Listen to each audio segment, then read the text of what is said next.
Le rabatteur, Anton Tchekhov. Un midi torride et lourd, pas un nuage au ciel. L'herbe, brûlée par le soleil, apparaît triste, désespérée. La pluie même ne la ferait pas reverdir. Le taillis est silencieux, immobile, comme si de ses cimes il regardait on ne sait quoi, ou attendait quelque chose.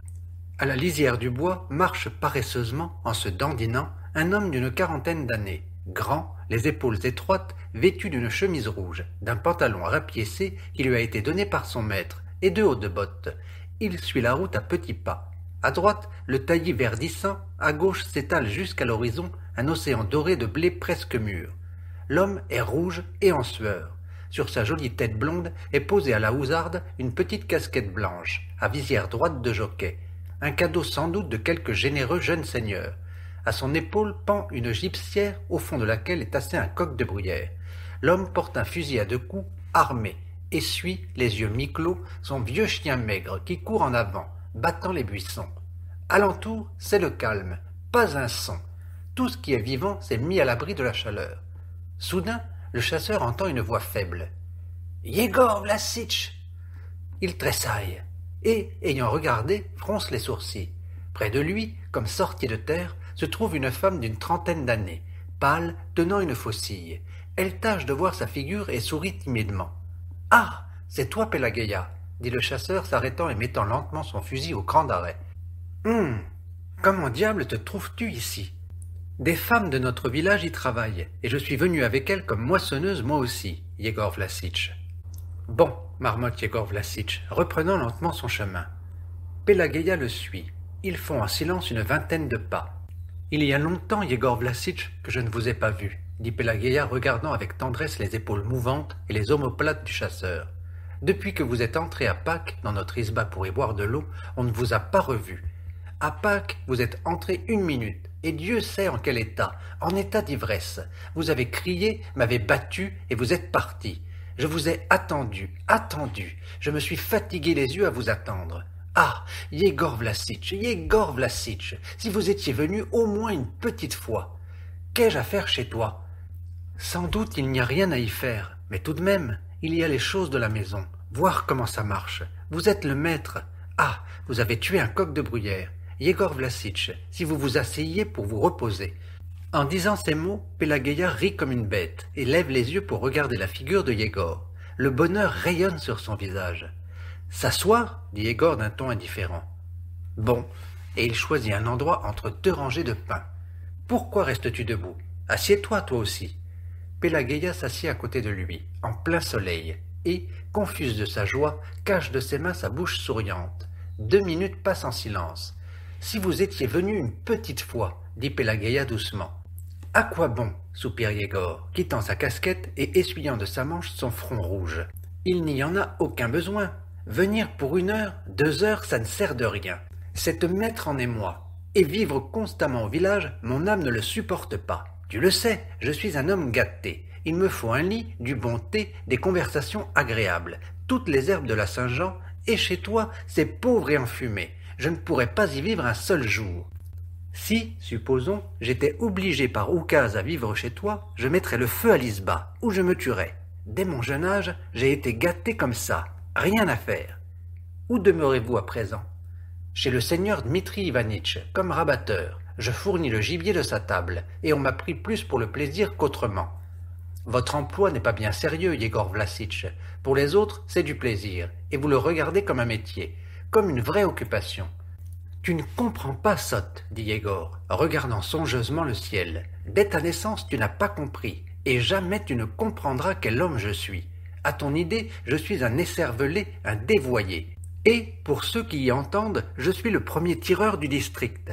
Les maîtres le sentent, et on a même parlé de moi dans un journal. Je n'ai pas mon pareil pour la chasse. Que je dédaigne vos travaux de village, ce n'est pas par un manque de sérieux ni par orgueil. Tu sais que, depuis mon enfance, je n'ai pas eu d'autres occupations que le fusil et les chiens. Si on m'enlève le fusil, je prends l'hameçon. Si on m'enlève l'hameçon, je fais quelque chose de mes mains. Et aussi, j'ai maquignonné, j'ai couru les foires quand j'avais de l'argent.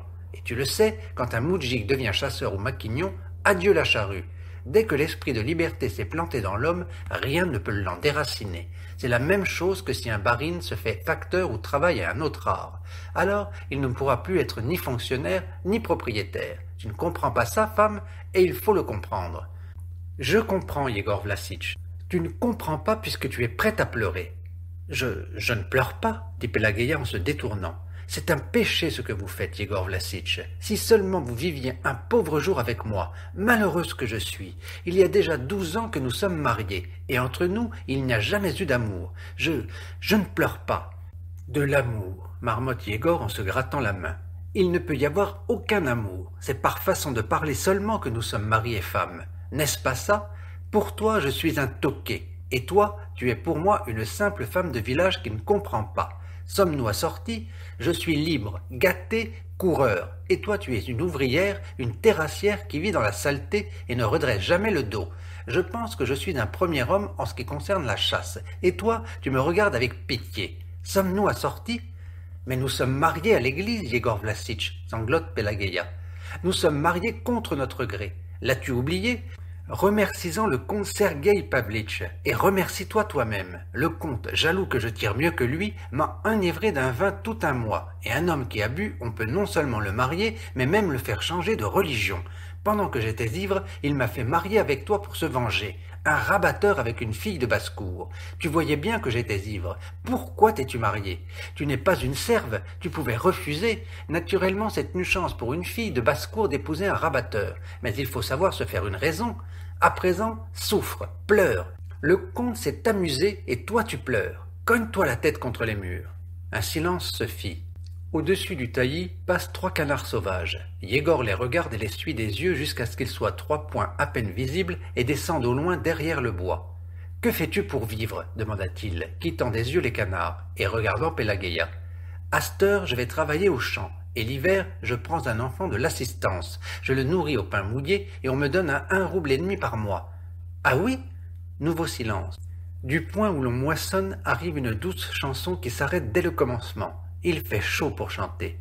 On raconte, dit Pelageya, que vous avez bâti une nouvelle isba à Akoulina. Yegor se tait. C'est donc qu'elle vous tient au cœur?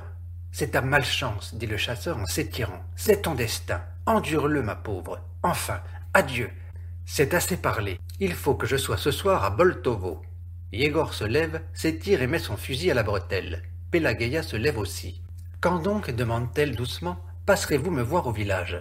Pas besoin, je n'y viendrai pas à moins d'avoir bu, et tu n'as pas à tirer grand-chose d'un homme soûl. Je suis méchant quand j'ai bu. Adieu. Portez-vous bien, Yegor Vlassitch.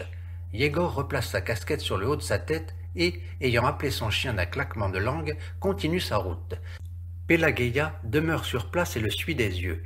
Elle voit ses omoplates mouvantes, sa nuque hardie, sa démarche paresseuse, et ses yeux s'emplissent de tristesse et de tendres caresses. Son regard parcourt le corps grand et maigre de son mari, et le mignarde, le choix. Yegor semble sentir ce regard, s'arrête et se retourne. Il se tait, mais à sa figure, ses épaules levées, Pelageya voit qu'il veut lui dire quelque chose. Elle s'approche timidement et le regarde de ses yeux suppliants. « Prends ça !» lui dit-il en se retournant. Il lui tend 1 rouble crasseux et s'éloigne rapidement. « Portez-vous bien, Yegor Vlassitch » dit-elle en prenant machinalement le rouble. Il s'éloigne sur la route longue, droite comme une courroie tendue. Pâle, immobile comme une statue, Pelageya reste debout, buvant du regard chacun de ses pas.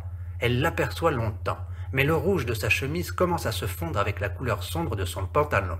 On ne le voit plus marcher, son chien ne se distingue plus de ses bottes, on ne voit que sa petite casquette. Et tout à coup, Yegor tourne brusquement à droite dans le taillis, et sa casquette elle-même disparaît dans le feuillage. « Adieu, Yegor Vlassitch » murmure Pelageya, et elle se soulève sur la pointe des pieds pour voir encore une fois la casquette blanche.